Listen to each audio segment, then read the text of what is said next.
I'm so happy to see you. Howdy. Happy to know, see you. So happy to see you. I I haven't seen you in the real world. I It's been can't, a wow. while. It's been a really long, it might even be since Chloris was in the living room. That's how No, no, no. long. I mean, I saw you. I When? saw you at NAMM, Right. That's and right. That's right. that's when I was hanging out with you and I think Postel and my And friend Paul Snuffy. Wiltberger I and was there with Snuffy Snuffy. Yeah, and Sarah and that's right. um, and all of that stuff and Tim Godwin from Taylor. I'm looking for the broadcast on Facebook so I can find it.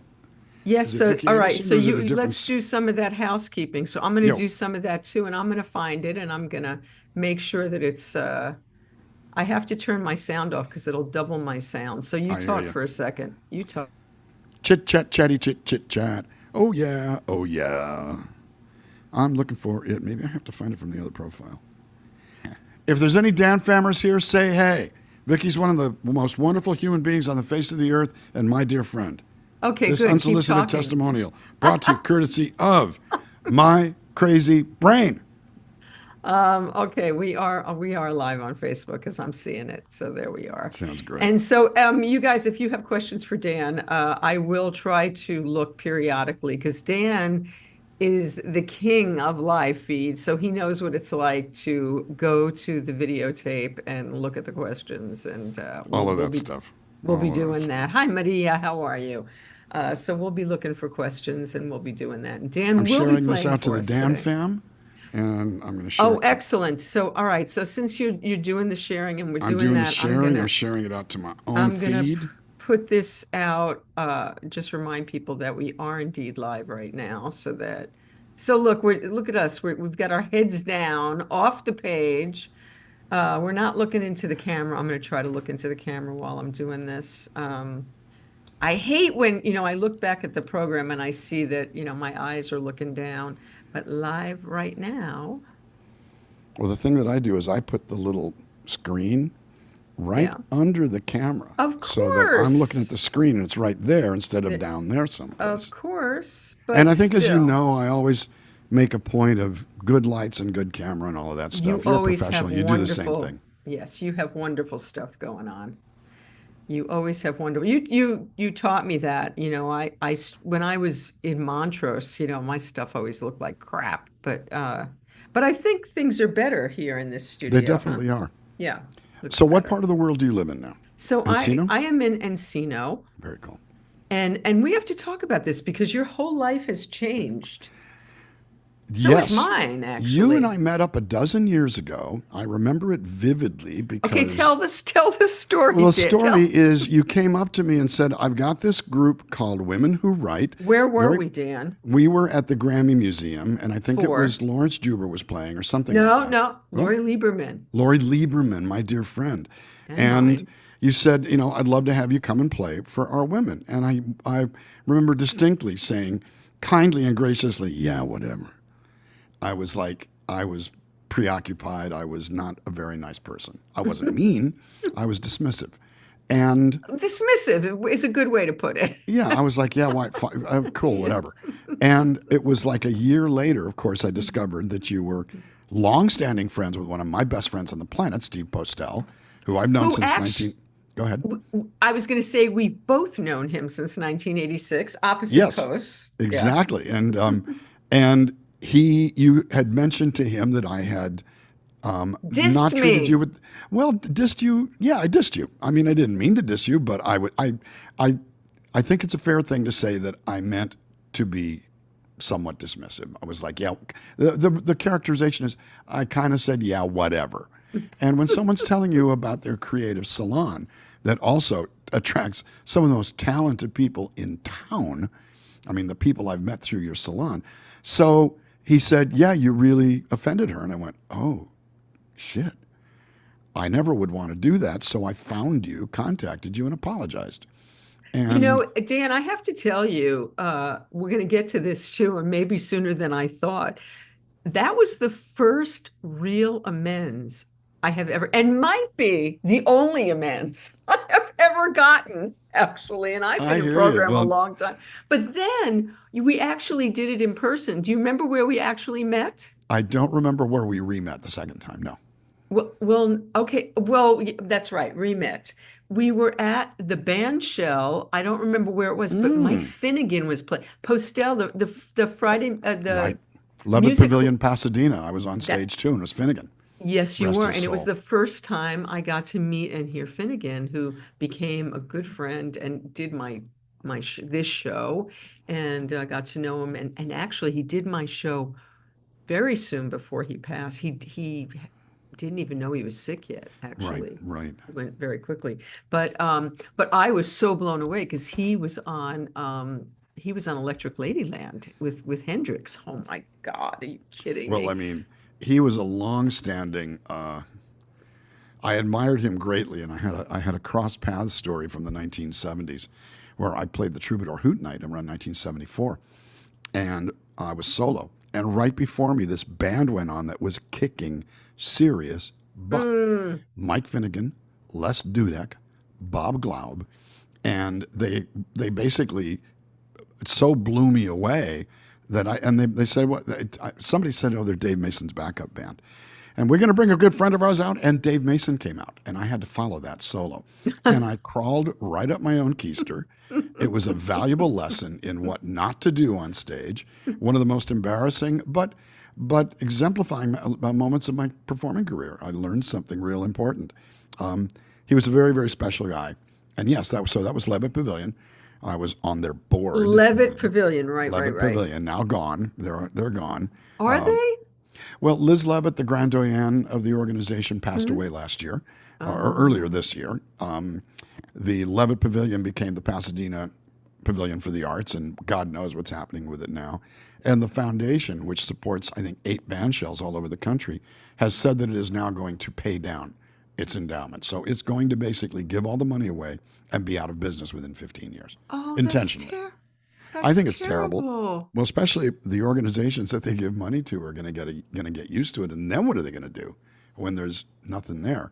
But don't get me started. Mm. I'm off that board. I'm on 11 D20 You're, now. yeah, we're going to talk about where did that come from with you, Dan? Were your parents, My uh, parents were participants, but I was like student council in high school, and I always wanted to be. I wanted to know how the sausage was made. So it started in '99 when I was recruited to join the board of governors of the Recording Academy in LA, and I spent 7 years doing that. And it led to a long-standing series of service. I did 12 years on the after board nationally, 12 years locally. When they merged, I've been on the SAG after board 13 years. I've did been, you know Andy Sheffman? yes, very, very well.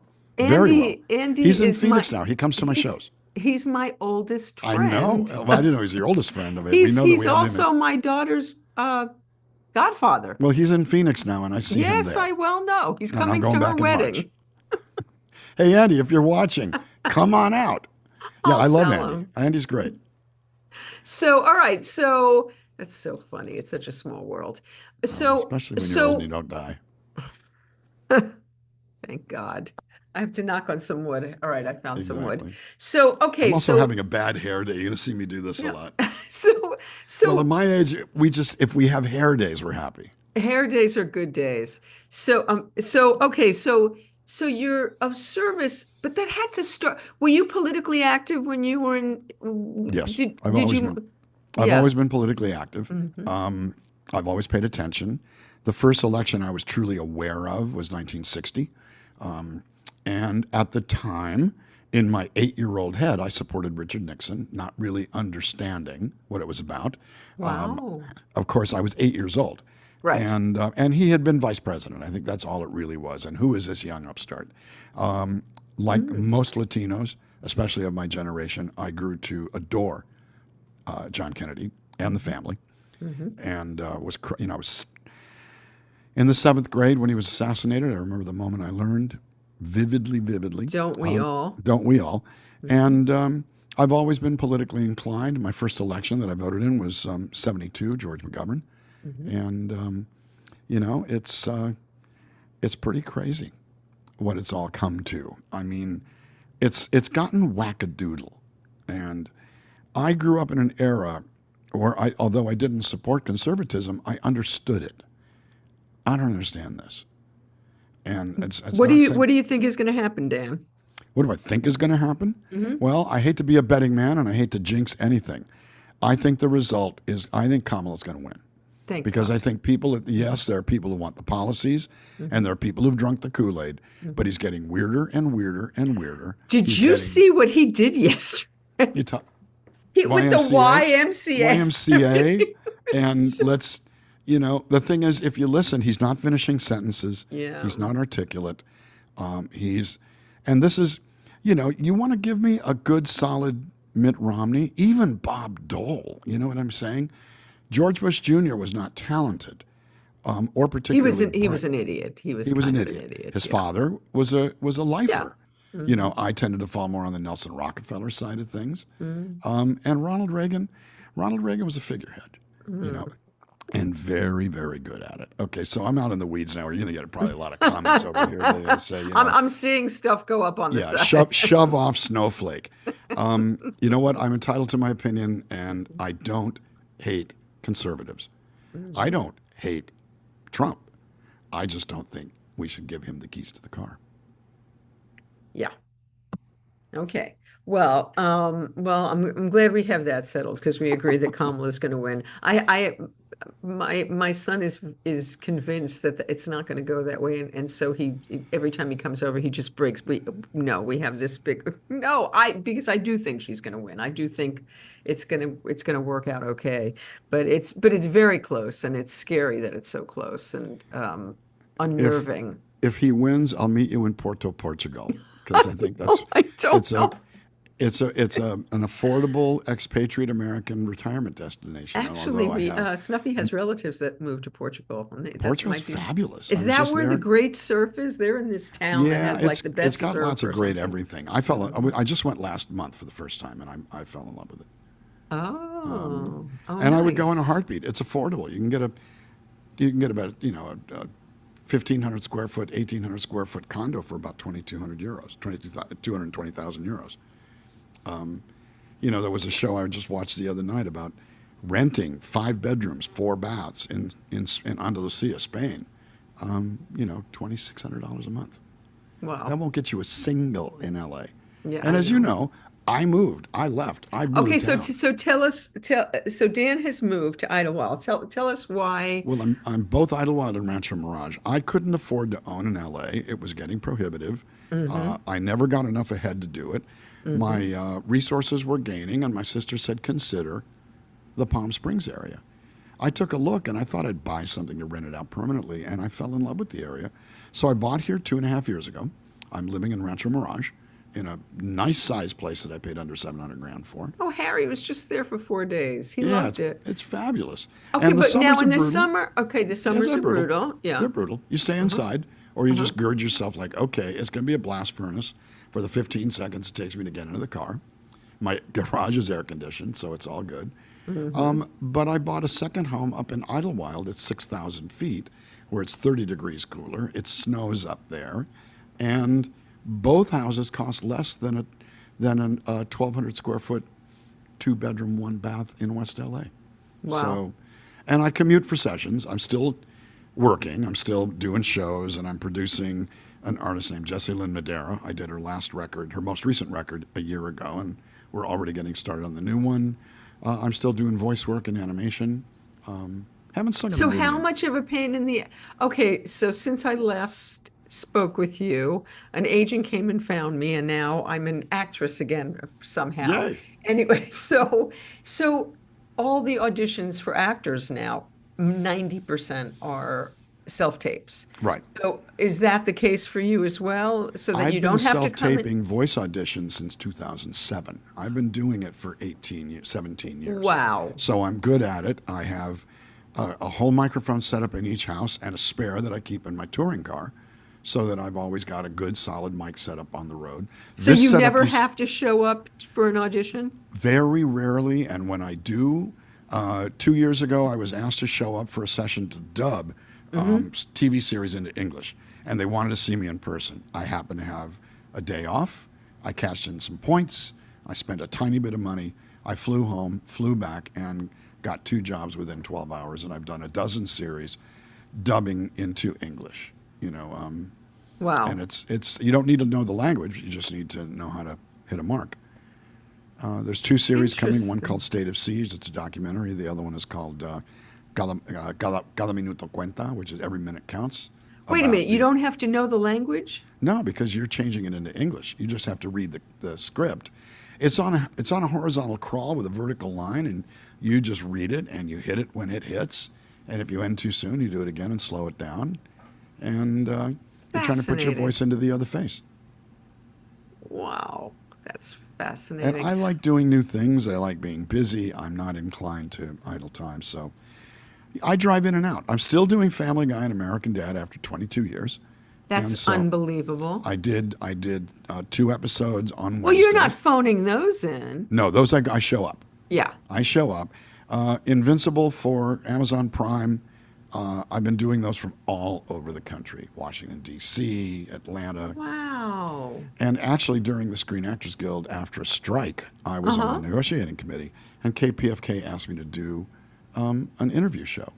So I did 14 episodes, and I recorded one in Italy, and I recorded one in Greece, and one in Wow. Chicago, and thinking of putting together. I've been asked to put together a podcast for them, talking to creative people. I'm thinking of calling it "Shooting the Shit with Vicki." What do you think? I love it. I love it. So, okay, so tell us about we the last time we saw you was at the beginning of the pandemic, Right. and you were going live. You were going live 6 days a week, as was I. Um, and then you got a vehicle and you started the Nomad, No, Dan. the Nomad Dan tour covered about 50,000 miles. I did it for about a year and a half, at which point I realized that 6 months in, I had quit sleeping in the van. Suddenly, I was carrying around this big vehicle that gets 15 miles to the gallon. So I switched. I put all the gear in my Prius, and I drive my Prius around. The van is parked up in the mountains where I take it out camping once in a while. In fact, I've got house guests, and I'm going to have more house guests for Black Friday than will fit. So Alicia and I are going to sleep in the van. It's right there. It's an extra room. And the Prius holds everything and gets 45 to the gallon. So right now, it's in Baltimore waiting for me to go back there in January. So now, wait, so when you started the van, you did that because during the pandemic, it was a way to get out in the world again when things were still kind of shut down? Well, it was a way to isolate if I wanted to. It was a way to change how I did things. So I would do driveways and public parks and set Oh, up the gear right outside the van and use power from the van to run the gear. And it was a different approach to how I did things. Eventually, everything came back and the van became unnecessary. However, driving is still how I do it because what also wound up happening is I now carry 2 guitars and a mandolin guitar and a piano. And so I can mix up the instruments and do different things. I'm playing 12 string on about half of the songs. So it's easier for me to get around with all the gear in the car. And the Prius holds everything. And it's got 150,000 miles on it, and I'm going to just wear it out.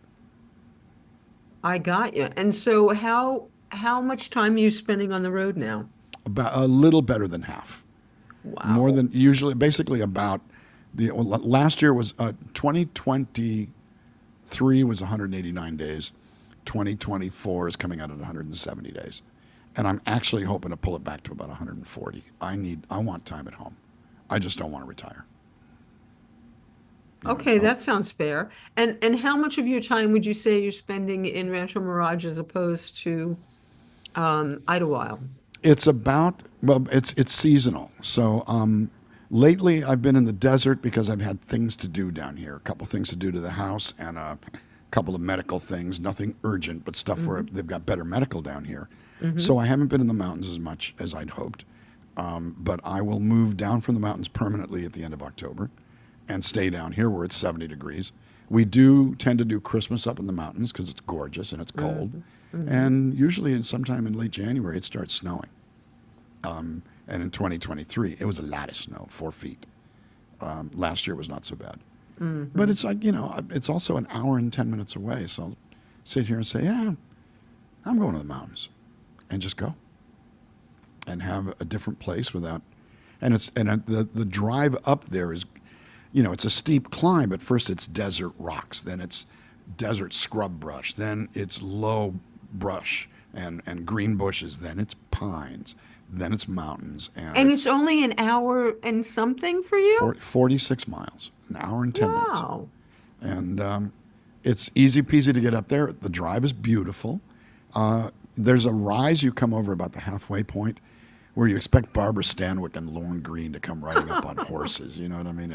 It's the Ponderosa meets the Big Valley, and it's gorgeous. And it's a sweet little community. I like the people I've met. They've got half a dozen great restaurants, and I love the house, and I just chill up there. It's wonderful. It's good fun. Okay, so I don't miss LA. I'm in LA enough. I haven't abandoned LA. I just don't live there anymore. Well, can you gig? Do you gig in Idlewild? Do you gig in Rancho Mirage? No, No. I did one show in April. Did a songwriters' night. The guy who hosted it wanted to charge a big admission price, so we backed out. Idlewild, there's maybe one place to play. There's a lot of places to play if you do covers, so it's harder for originals. But there's a lot of people out in Yucca Valley and Joshua Tree, playing out at, Harriet and Pappy's and places out there. But I tend to tour more away. Midwest, East Coast, Northeast, Southeast, Mid-Atlantic, Upper Midwest, Denver. And I'll just keep going until they quit showing up. And so are you doing mostly house concerts? Or are you doing venues? About 50-50. Especially Chicago and D.C. and Minneapolis, I can play proper venues because I still have some juju left over from the old days. I mean, the first album came out over 34 years ago. Oh my God. So I'm nobody's flavor of the month. I'm nobody's young new thing. I'm old dude too stupid to give up.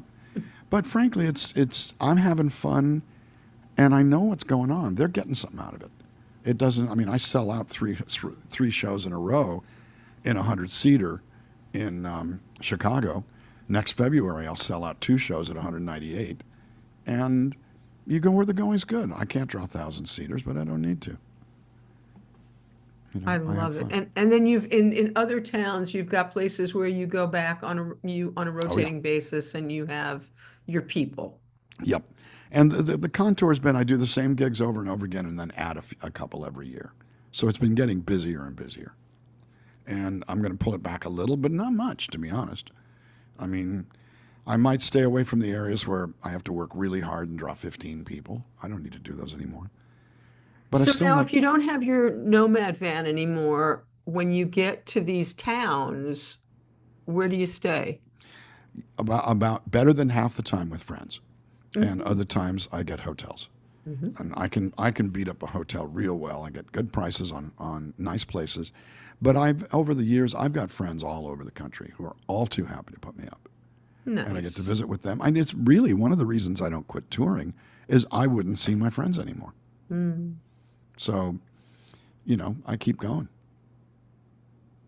It's wonderful. Okay, so for the people who don't know you and who don't know your story, let's talk about how this all happens. You come from a musical family. Your cousin is Dave Navarro from Jane's Addiction and for a time the Red Hot Chili Peppers and the Ink Master TV show.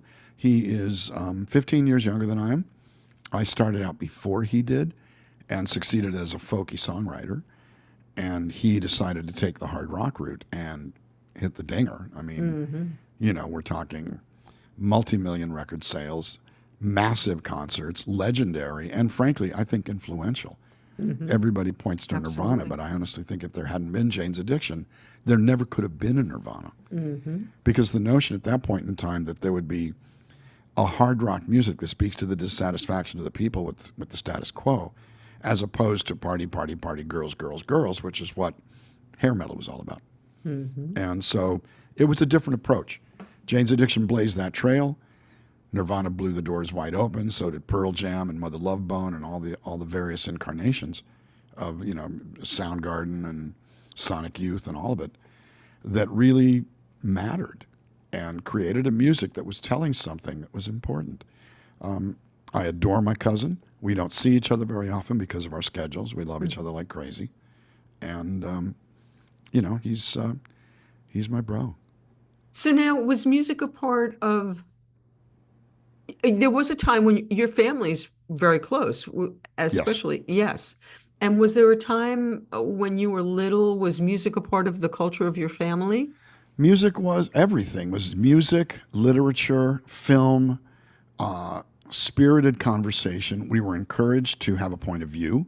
We were encouraged to be creative. Dave and I were the only. I mean, one of my sisters played instruments in school. Didn't pursue it. She Were is your talented. parents musical?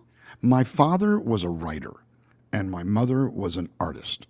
But they also were Depression era and World War II, so they focused on sustaining the family. My dad was a merchant. He owned a Foster's Freeze when I was growing up. Really? Yep. I love Foster's Freeze. There's let me tell Herman. you. Hi, Herman. Herman Matthews is Hey, Herman Matthews, how are you, brother? I love Foster's Freeze. Yeah, so I worked in it when I was a kid. My dad had been in the boxing industry in the 40s and 50s before that, and he was quite prominent. It got weird. It started getting ugly, and he had 3 children under the age of 5, so he abruptly left it in 1955 and tooled around for a bit, did some independent publicity, and then moved our family to Calexico, California, where I grew up, and did that down there. My mother's family was from there. I kind of realized he probably did a self-imposed witness relocation program. He hid out without really hiding. He didn't change his name or anything. Every few months, a big old Cadillac would show up with a bunch of guys in suits. Is Pat Navarro here? Yeah, he's in the back. Let me go get him. And he'd go, buddy, I'm going to Mexicali with the guys. And he'd go to Mexicali and have dinner and cocktails and, come back a sheet and a half to the wind. And I started learning about who these guys were, George Parnassus and legendary figures from 1950s California boxing. But he left it. He always resented that he left it, even though he did it to protect the family. So I decided I would never quit trying music. I would never have that resentment. I would try. What was your first passion with music, Dan? My very first passion, I played brass instruments in school. That's all there was. But I started singing at the age of 10, and I knew I was good. I just didn't know how to do it. I didn't know how to get it out there. Garage band started up when I was in high school, and none of them would have me because I had a particular affliction. I was a dork. And so they didn't want me to be their lead singer.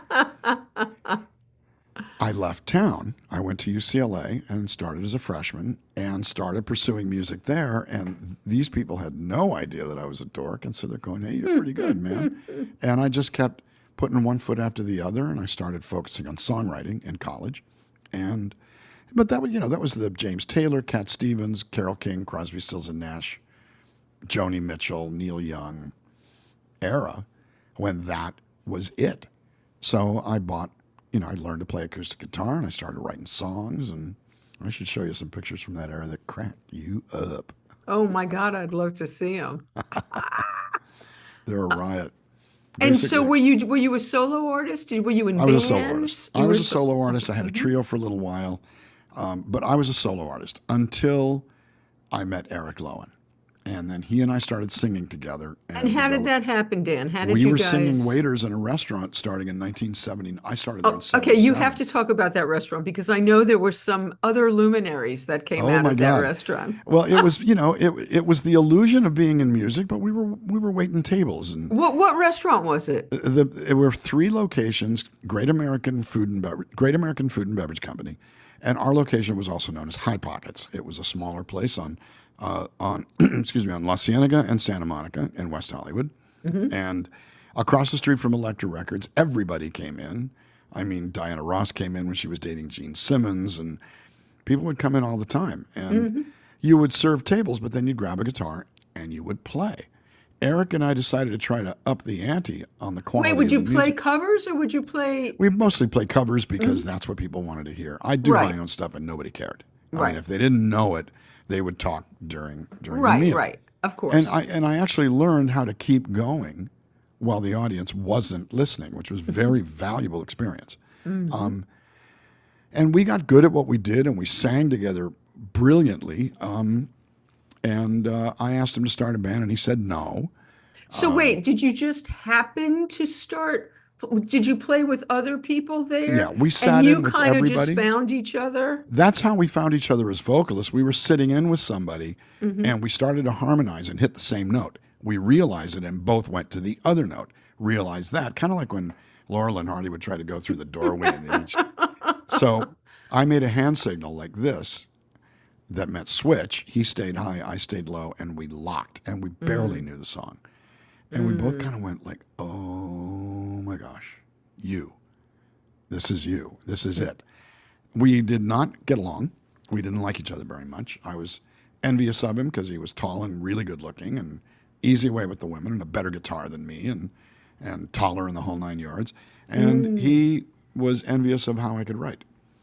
So we didn't like each other until we sang together and realized maybe we better figure this out because this blend and this locking doesn't grow on trees. We knew we had something above average, and we kept doing it and doing it. But right at the point when we would have jumped, I had asked him to start a band, and he said no. I had broken up with my girlfriend, who got involved with my best friend, who was Severin Brown, Jackson's brother. I and know worked at the Severin restaurant well. as well. I Severin love did Severin. Women Who Write. Now, Yes. wait, there were other people who were, I'm sorry to interrupt your story, but there were Sure. other people who worked at that restaurant. Who So else? Cindy Lee Berryhill, the folky artist, worked there. Robert Romanis, who was the ticket scalper in Fast Times at Ridgemont High, was a cook. We were all buddies, so we all went to the first week of the movie and took a whole row and cheered our friend on. Didn't Barry Cowsill work there? Barry Cowsill worked there, and he recorded in my studio. The one in Santa Monica, Peter Tork worked there. Katie Segal worked there. Ricky Lee Jones worked there. That's crazy. It was one of those kind of places. Lee Ving from the band Fear worked there.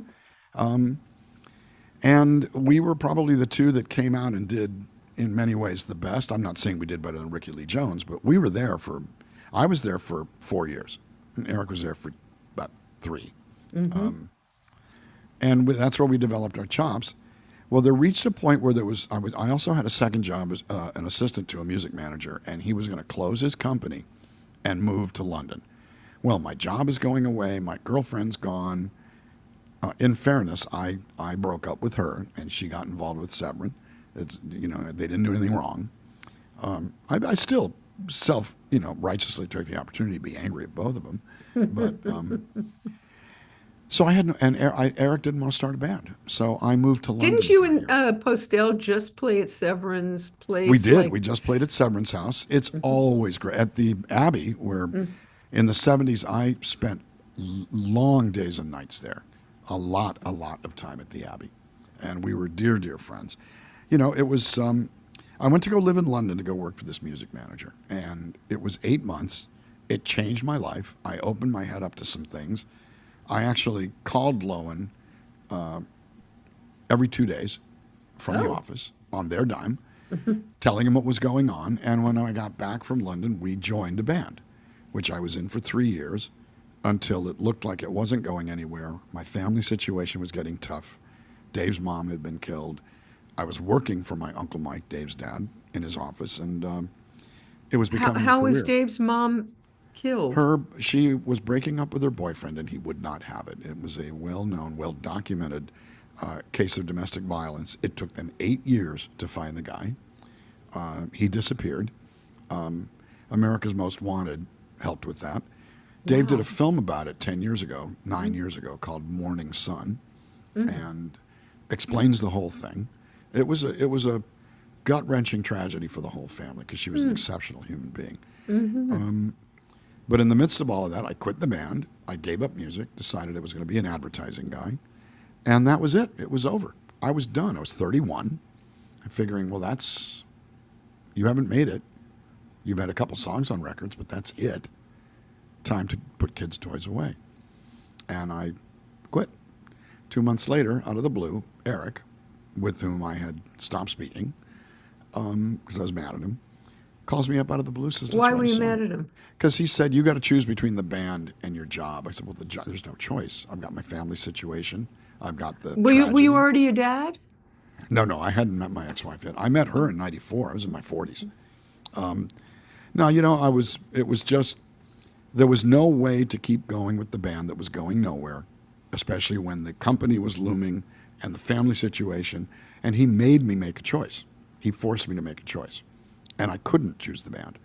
So I blamed the messenger and I stopped talking to him. And he called me out of the blue. Hey, man, let's write a song. Hey, you son of a... You've written 4 songs in your entire life. I've written 100. You forced me out of the band. And now here you come crawling back, wanting me to give up my last shred of dignity and self-respect just so you can co-opt my... I didn't say any of that. I thought it. But I also realized I was doing nothing. So I said, sure, let's get together and write a song. How long had it been since you'd been out of the business? 2 months, 3 months. 2 Not months. long, but short. Okay. But we were talking 3 times a day, and we went to not speaking. In the 90 minutes on September 22nd, 1983, we wrote "We Belong." In that session, the one that I didn't want to do, and it's only occurred to me in the last dozen years, oh my God, if I had said no and stuck to it, what would have happened, and what would have not happened? And how it's would a your life lesson. be different today? Diametrically.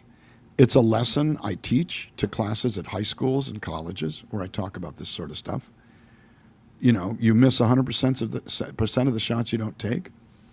And if you're sitting there going, well, the chances of succeeding are slim, well, then you'll do nothing. Instead of going, there's no chance if I don't do it, so I'm going to do it. And I did it, and Eric took it to publishers, and a guy who had turned it down re-listened. Okay, sent wait, it on. before you get to what happened to Yeah. it, how did it get written in 90 minutes? I had been thinking of a subject. I wanted to exorcise the ghost of an old relationship from 2 years before that was not leaving my head. We had an hour song, and it was "We Belong Together" by Rickie Lee Jones from her second album, Pirates.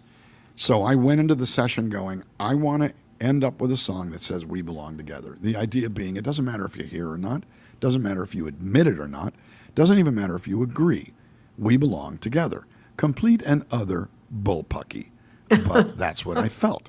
And so I went in with that idea. I wanted to belong to all these other metaphysical, hyperphysical things. Eric already had a chord progression started. I got there and he had the chord progression all worked out. I listened to it go, this sounds like another song I've heard. And I wrote a new lyric to the other song, and I didn't tell him. I didn't say, oh, this sounds like this. I just went, I'll just write a new lyric to that song. And because I didn't tell him, he made up a melody that was different than the original song. If you superimpose them, you can kind of hear it. It's not plagiarism, it's a template. And we were done. I wrote something out. He goes, I don't like this first bit very much. I like this second, "We belong to the light, we belong to the thunder." I've got an idea. He dashed off a verse, and I looked at it going, this is good, it's complete, and I know the rest of the story. Because it was a really good first verse. I took what I had written, he didn't like, that became the third verse, and I quickly wrote a second verse, and 90 minutes later we were done. Boom. We had no idea what we had done. We just knew that we were friends again. We were going to get together weekly to write, whether it mattered or not, because I realized it was going to keep me alive and keep me sane. Now, had you decided to rejoin as a band and sing this No. yourself? In fact, or was no, the in fact- idea from the get-go No, to sell it to someone else? Well, the idea was that if we could get a publishing deal, we could get more attention for the band. Now, it did do, and a band was created, but I was still working said day job, so I wasn't asked to be in the band, which I accepted for 3 full years, till I finally said, you know what, man, this isn't working for me. My royalties are buying you guys demos. I'm a half participant in the band economically, but I'm not in it. I want to be in it. And he said, well, okay. The band came to him and said, we're floundering. Eric, you're the leader. Make it yours. He said, okay, Dan's in the band. Lasted 1 show and everybody else quit. So we're sitting there going, well, it's just the 2 of us. He goes, hey, man, let's do that acoustic duo we've been putting off for the last 7 years. Let's just do that in a little corner bar, not tell our friends, and just do it. And we did. We did a weekly for 2 years. In 88 and 89, we played weekly at the Breakaway in Mar Vista every Wednesday night. 2 sets, and we'd have friends do a set.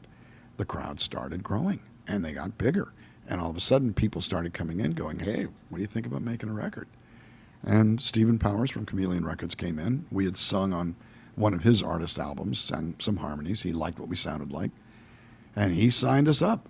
Okay, now wait, let's go back to We Belong. What happened with We Belong? You wrote this song. So we get this phone call 5 months later from Tom Sturgis. I've got an idea. Come do a handshake deal with me. I want to present this to a major star. I was still working my job, so Eric went and did the deal. $450 advance against royalties. We gave up all the publishing rights. We had the writer's share, so whatever was earned, for every dollar earned, EMI would keep half, and we would split the other half. And a week later, he says, yeah, Pat Benetar, and it's going to be her first single. I went, what? What? This was February of '84.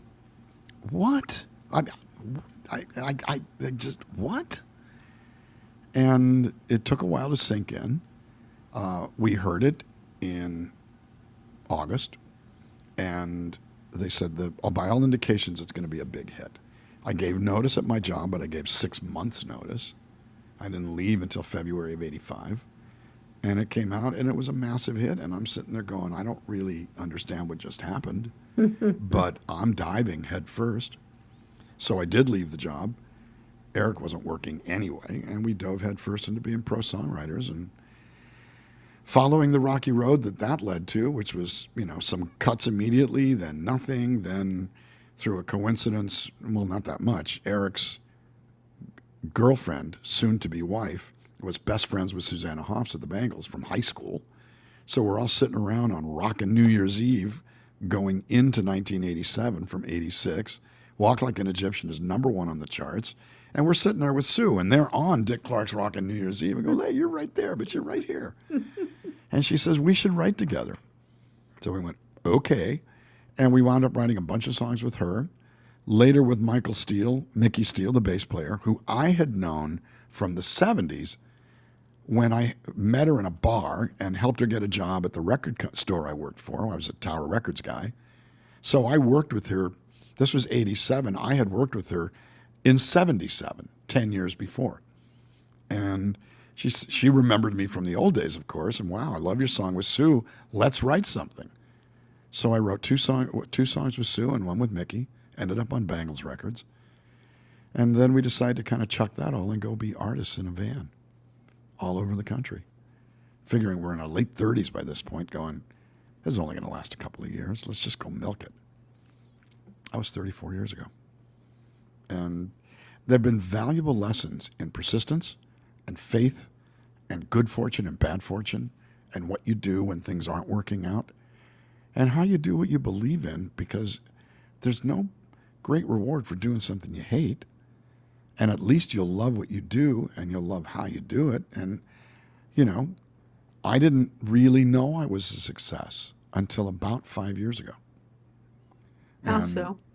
Well, there were some good money years and then some really bad money years and some very, very lean years and years where we couldn't get arrested. And Eric and I would put records out, and the first 2 sold 50,000 each. The third one sold 12,000.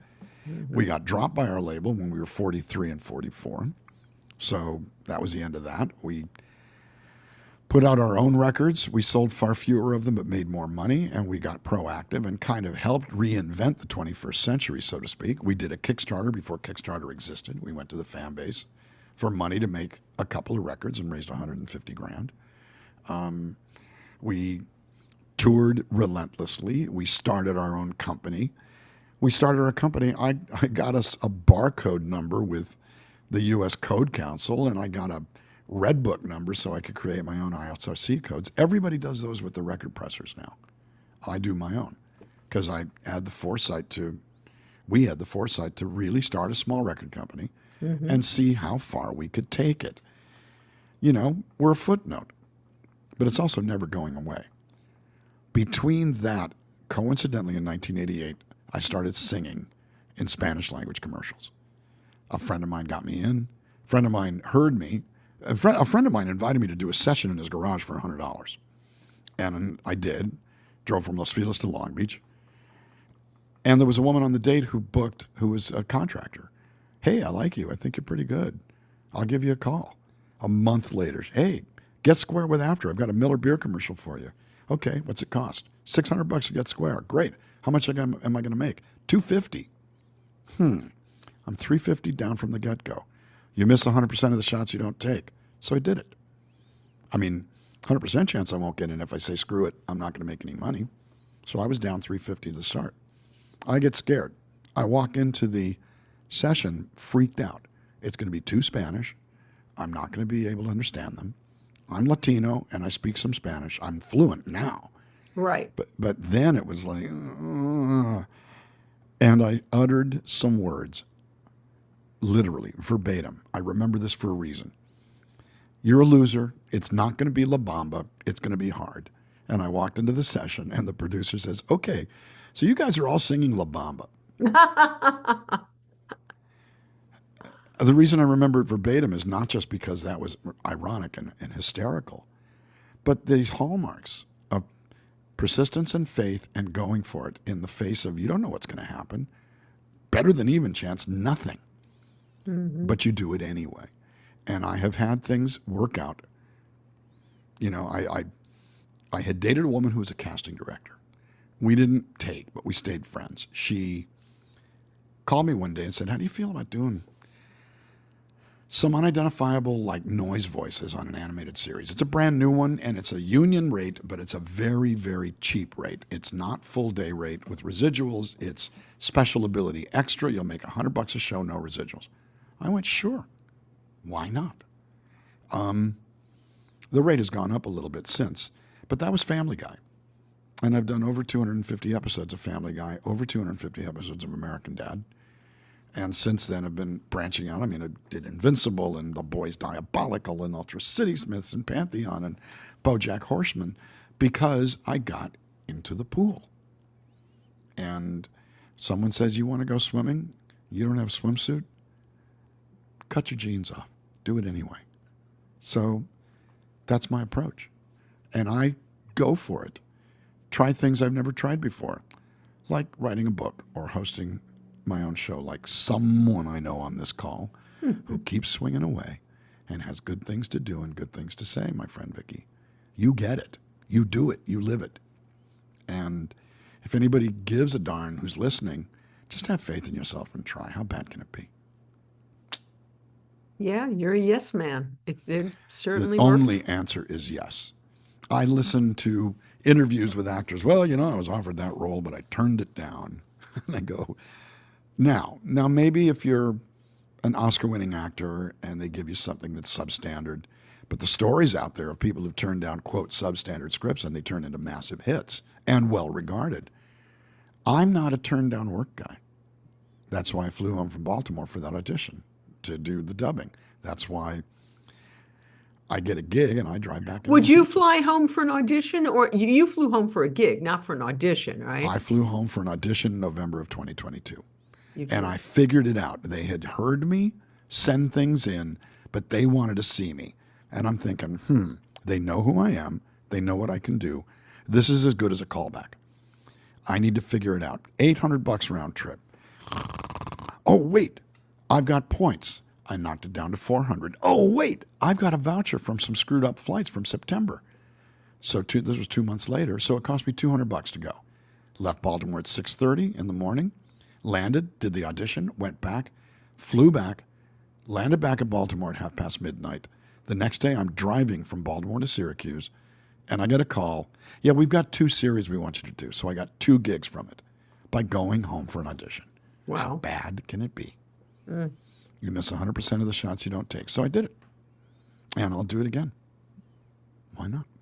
You miss 100%. Of the shots you don't take. I love that. I'm writing it down. So if you sit there and go, oh, you know, it's a few $100s. I'm going to be tired. There's not much of a chance I'll get it. Yeah, shut up. Get on the plane. Complain about it when you can't make rent because you spent the $200 on the flight. But if they get to the point where the $200 just goes into the wash, like a lot of $200 do, or you don't really feel it, just do it. Has it ever gone the other way, Dan? Have you Yeah. ever put out the money and done all the thing and then you don't get the gig? And Yeah. Oh, absolutely. Absolutely. But something else happens that makes it worthwhile. One of my favorite stories, I got asked to sing in a movie. Mark Mothersbaugh from Devo was the composer. Barry Levinson, who did Diner and The Natural and won the Oscar for Rain Man, was the director. The cast was Ben Stiller, Jack Black, Rachel Weisz, Amy Poehler, Christopher Walken, and was rumored to have been ghostwritten by Larry David. wow. And I was singing a cue in it. Barry Levinson is dancing all around the studio going, I want this all through the movie. Let's write 7 more cues for him to sing throughout the movie. And I'm sitting there going, I'm going to buy a house. I bought gum. The movie came and went and died an ugly death. It's called Envy, 2006. Jack Black invents a spray that vaporizes dog poo. It's called Vaporizer. And it was not regarded well. And I'm playing the singer. I mean, I ended up singing. The turkey's got his gobbler. The lion's got his pride. They want it. And I did it in a character voice. Oh, wait, don't put the guitar down because since you're holding it, we'll have you sing something. But yeah, finish the story while you're telling. I'm going to make sure this works. Oh, I hit the wrong. There we go. The turkey's got his gobbler. The lion's got his pride. The grass is always tastier on the other side. So pull your chair up closer. Put your fingers in your ear. There's just some things a working stiff should never ever hear. Don't covet what your brother's got, whining like a big have-not. Your life will turn to diddly squat, and everything will rot. Envy. I thought it was cool. Nobody else did. So, you win some, you lose some. So Dan, you've done like 100 commercials. Can you do a couple things for us so we'll recognize you? Well, most of them were in Spanish. Okay.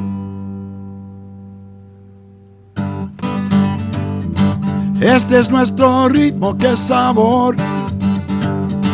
Todo cae sabroso, mi señor. Sabemos cómo celebrar, sabemos cómo vivir. Música, música caliente y una Coors Light bien fría. I know Stuff what that like is. that. American Express, MoneyGram, American Express, MoneyGram, para enviar dinero con confianza. American Express, MoneyGram. I love it. And All it was, right. I sang for every beer company, every car company. I switched over, after about 12 years, I switched over to doing movies. And the first big movie I did was The Emperor's New Groove for Disney. And then I did The Mexican, and then I did Happy Feet. And that was an Oscar winner. Wow. I sang, oh my God. My folks were always putting him down. They said he came from the wrong side of town. They told me he was bad, but I know he's so sad. I'll never forget him, the leader of the pack. With an accent and an Oscar winner. Most recently, I flew home for 2 sessions for Encanto. And I agreed to do it before I knew what movie it was. The Lin-Manuel Miranda movie won Oscar for Best Animated Feature, but it also, I sang backups on We Don't Talk About Bruno, which was a #1 record and a #1 album, first in my career. You take the shots. I mean, it's turned into an interesting career. I sang in Coco, I sang in Encanto, Happy Feet 1 and 2, Ice Age 2 and 3, the Lorax. I even got to sing my own name. There was a line in it. My name is Bill, and the guy and John Paul goes, "Hey, Dan, go ahead and sing your own name. My name is Dan, and my name's Rose. The old lady sings, our son Wesley kind of glows. It's been a real thing. Wow. And plus your song, We What song? Belong, has shown up everywhere. It has turned into one of those. We didn't plan it. We had nothing to do with that. We wrote it. We felt it. It was a big hit. Then it diminished like hits do. Then it was kind of invisible. Then it started building a little bit. And it built a little bit more by the 20-year mark. It had built up decently. It's been out 40 years. It came out in 1984. And Crazy. 5 years ago, it went through the roof. All of a sudden. Multiple commercials, multiple movies. I mean, Brandi Carlile did it when she came back from touring after COVID. Miley Cyrus did it in a concert. It's one of those. It's turned into one of those. Who knew? And Pat Benetar and Neil Giraldo do it every night. And if they're on a TV show and they only do one song, they do that. Who knew? It's just amazing. So Dan, why don't you do a taste of that for us, and then why don't you do something from Horizon Line for us? I'm gonna put you in a solo screen, and why don't you take over and give us a little mini show here? You want some We Belong? I can give you a Yes, I taste of would. We Belong. I can do the whole thing, but I can do a taste of it if you want. No, I'd love the whole thing. I prefer the whole thing if you don't mind doing it.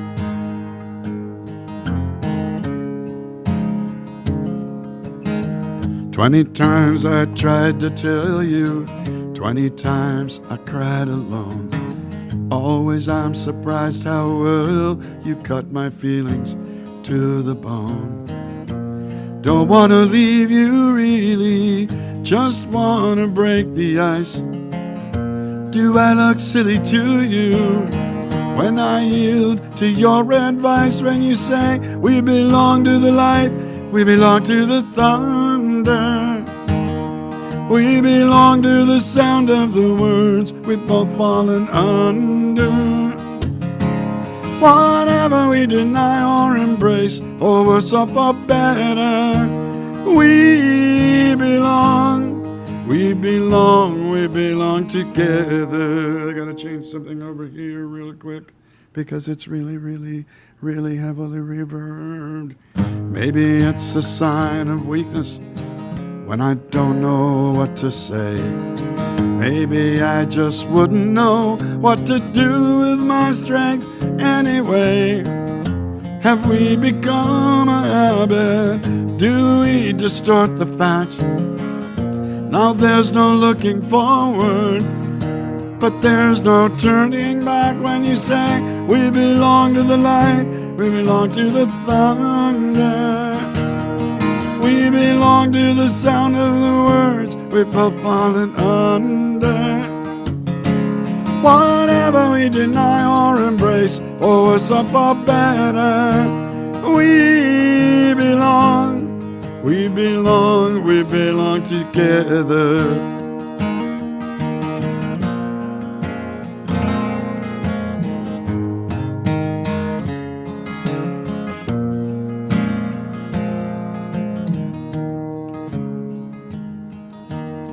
Close your eyes, try to sleep now. Close your eyes and try to dream. Clear your mind, do your best to try and wash the palate clean. We can't begin to know it, how much we really care. But I hear your voice inside me, and I see your face everywhere. Now I say, we belong to the light, we belong to the thunder. We belong to the sound of the words we've both fallen under. Whatever we deny or embrace, or worse or for better, we belong, we belong, we belong together. We belong, we belong. Whatever we deny or embrace, we belong, we belong. belong. Woo, on behalf of everyone out here. Still trying to figure out this reverb thing. I mean, that might be better. I hope it wasn't too swampy out there. But It sounds great out to me. So is that good? it sounds great. Yeah, I mean, I turn the switch that reduces the reverb, and I actually hear you a little bit less. And then I turn it off when we're talking. I got a little foot switch down here.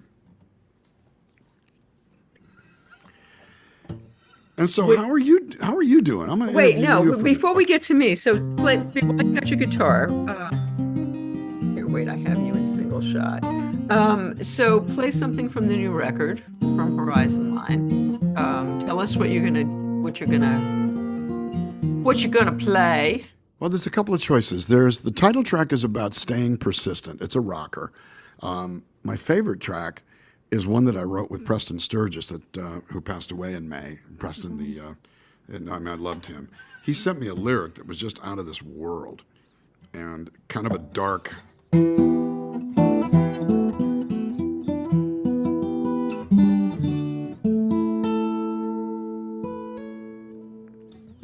in the mood to do that one. Let me do Okay, do that one. I'm in the mood to hear that one.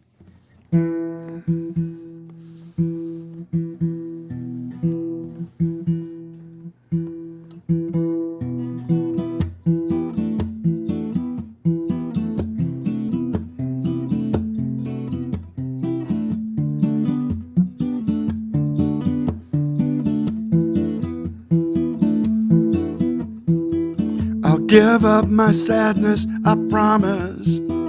I'll give up my anger, I swear. I wasn't walking in the darkness on purpose, just had no reason to care. I burned my old papers this morning, the romance of just how I felt. The friends that I made who all faded away in that Hollywood Heartbreak Hotel. I'll put a rose in the window so you'll know just who you're looking for. 'Cause the searchlights and the sirens are easy to ignore. I'll put a rose in the window growing out of my crown of thorns. Look for the rose in the window, come knock on my door. There was a star that I followed, so brilliant, so widely renowned, but I wouldn't listen to no one, followed her all the way down. 'Cause a man is no more than what he believes, the words that he whispers at night. Forgive yourself if you're wrong in your choosing, choose again at first light. I'll put a rose in the window so you'll know just who you're looking for. 'Cause the searchlights and the sirens are easy to ignore.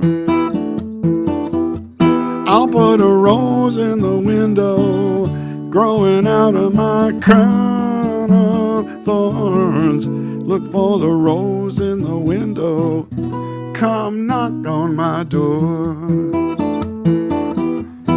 No questions asked, I don't care where you've been. Come knock on my door, and I'll be yours again. Yeah, yeah, yeah. Yeah, yeah, yeah, yeah.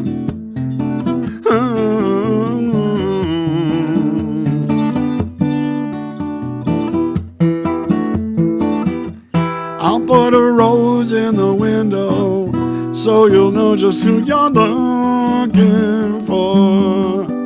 'Cause the searchlights and the sirens are easy to ignore. I'll put a rose in the window growing out of my crown of thorns. Look for the rose in the window, come knock on my door. knock on my door. I'll put a rose in the window, come knock on my door.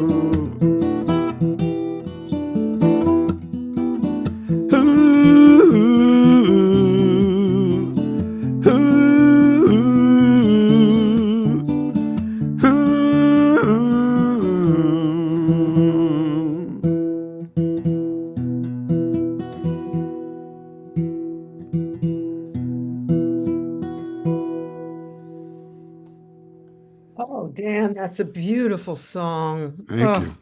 Thank you. beautiful song. You know, his lyric made me dig deeper musically than I'd ever dug. He was an amazing, amazing lyricist and novelist. He's got novels out, stories of the Shortcut Man, sort of semi-compromised private detective in Los Angeles.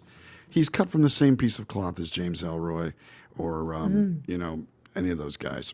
And he was real special. He'd been ill for many years, in COVID, had a stroke and a heart attack at the same time. And survived it, but he passed away in May at So sorry. 71 years old. And, you know, this is why we have fun every day, man. Every day. No reason not to.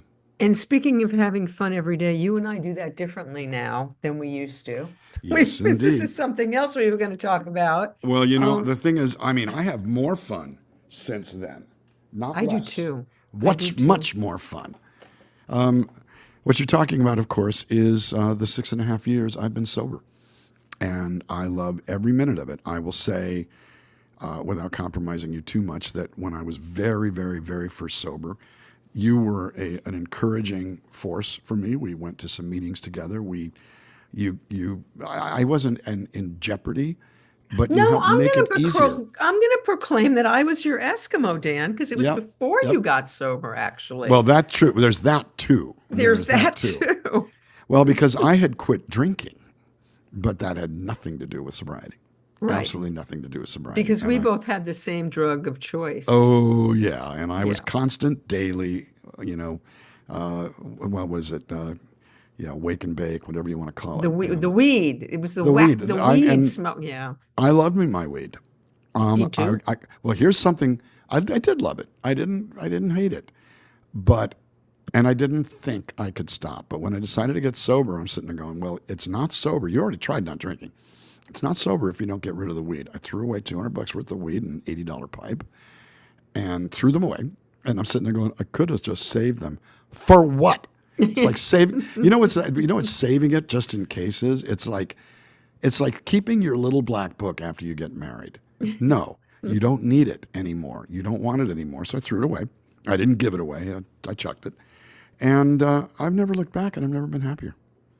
It's not even a matter of, oh, I can remember shit. I realized the cross addictions I had to many things when I decided to really look at what was going on. We're talking addicted to attention, applause, women, service. I mean, I'm still having a problem Shopping. with- You love to shop. I still love to shop. Shopping, oh good God, and service. I'm on 5 And we love boards. food. You and I both love food. Yeah, I'm a foodie, but you know, and when I stopped doing all that, I lost a bunch of weight, which is really cool. You know, the thing is, it's just all of my big problems turned into small problems, and all of my small problems disappeared completely. So I'll take the equation. Life is good. I'm happy. I'm Wonderful. inordinately happy, and I'm here to be of service to my family and friends, and my family in the large sense, and just do what's good for my community, including helping people. And I mentor. I'll meet somebody every couple of days. My nephew, my son, my daughter, my cousin, my godchild wants to be a musician. I go, give him my number. I'll talk to him. And I love that. see if they've got the energy and the gumption. And what I usually say at some point is, well, to be honest, you should quit. And they go, well, I really can't quit, and I don't want to quit. And then I go, well, then truth told, you don't really need advice. You need luck. And you make luck happen by persistence and learning some mistakes and trying new things, figuring out what works, and never, ever giving up. Then luck happens. So, you know, the We Belong story, if I had given up, never mind that day, I could have easily given up a year before. and I'd be a fat alcoholic advertising guy. And, you know, there have been good days and bad days in this career. But my worst day in music was better than my best day in advertising. So I'll just keep doing this and being of service to my friends and family. And you are so much so. I mean, we just scratched the surface of the fact that you serve on so many boards and have been the vice president of SAG and Right. just so many different boards. Tell us the boards you're on right now. Well, Dan. right now I'm on the national board of SAG-AFTRA. I am a trustee to the AFM SAG-AFTRA Intellectual Property Rights Fund that gives away sound exchange money to side players and side singers for recordings that are on streaming, that are on internet radio and digital transmissions. I'm on the Unclaimed Royalties Committee of the Mechanical Licensing Collective that pays songwriters and publishers for streams, and that came up as a result of the Music Monetization Act. I've stumped Capitol Hill 15 times. I've testified in the last 18 months before the House Judiciary on AI. I testified before the Senate Judiciary on web royalties in 2002.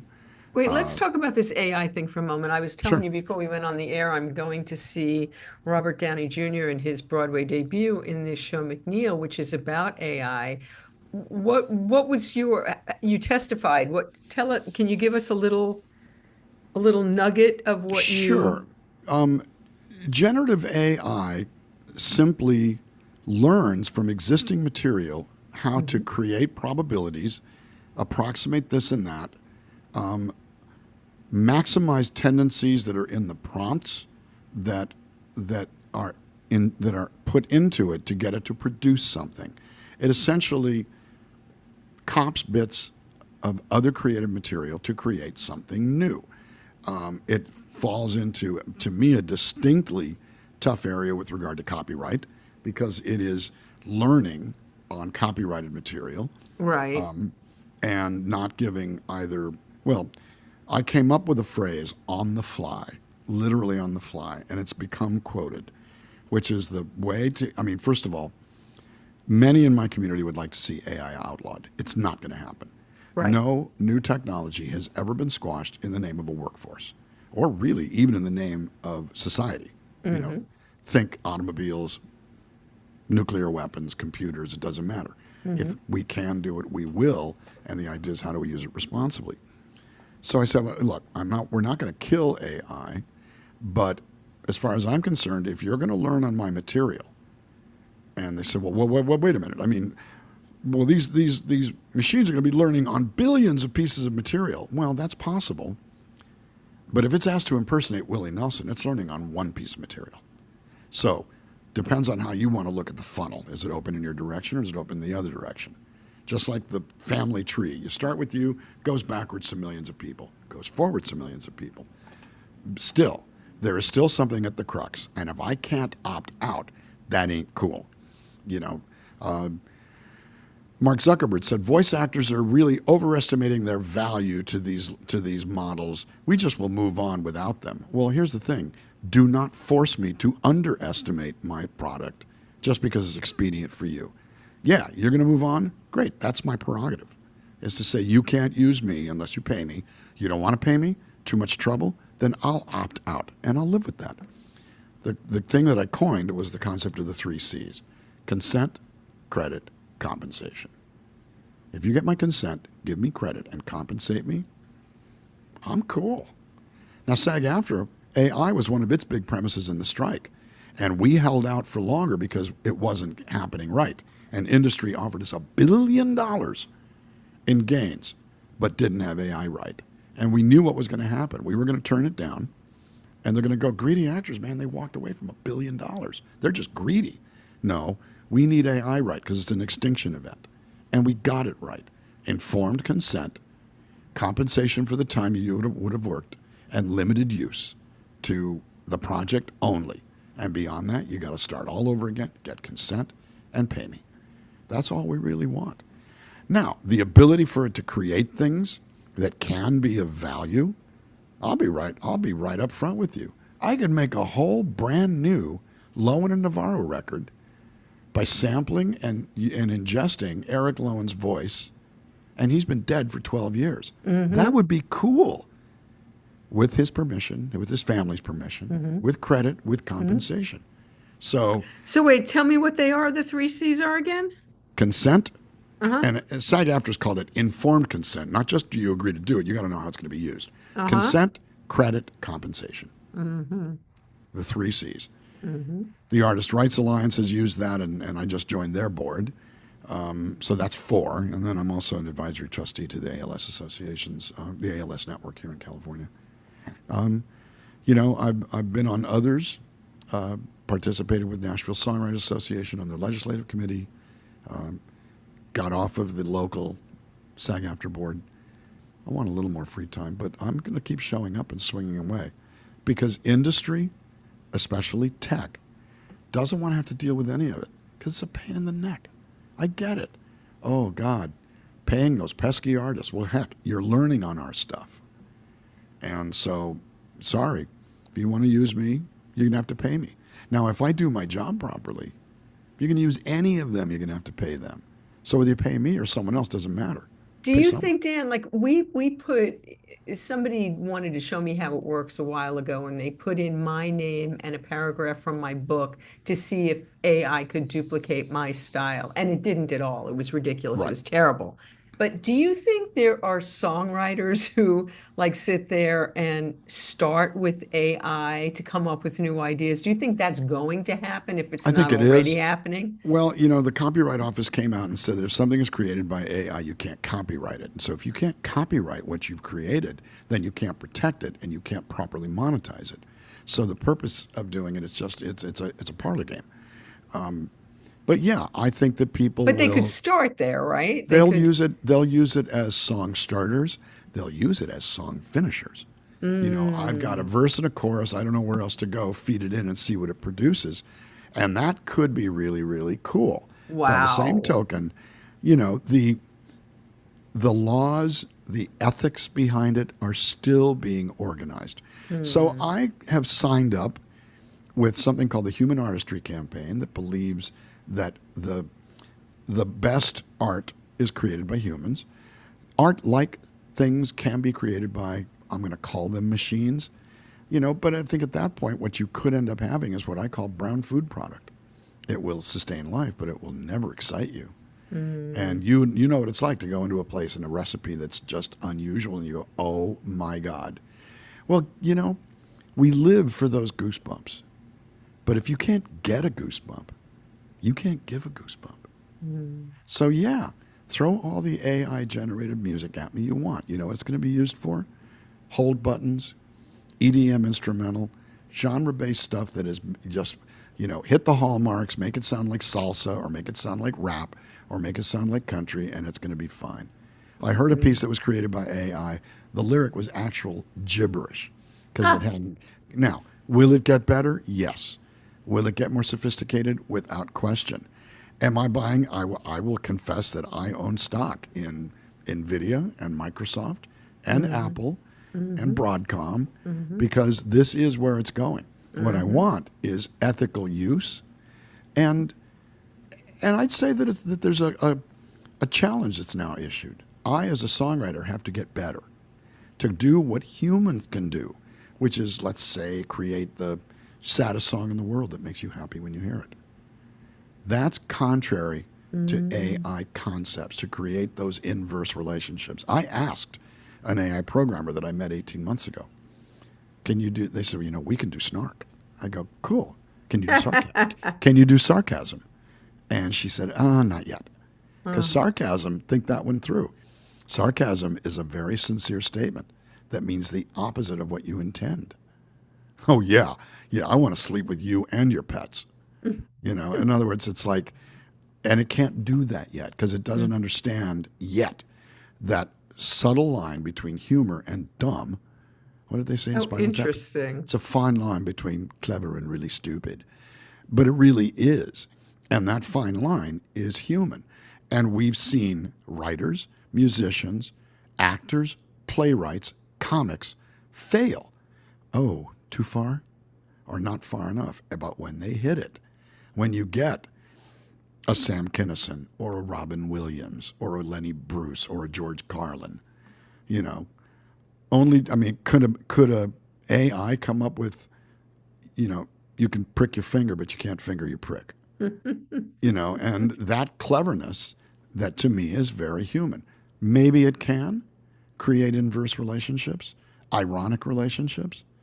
But to me right now, sarcasm, irony, those wryness, it's distinctly human. And we've got to get better at our jobs. I have to become a better songwriter, a more incisive one.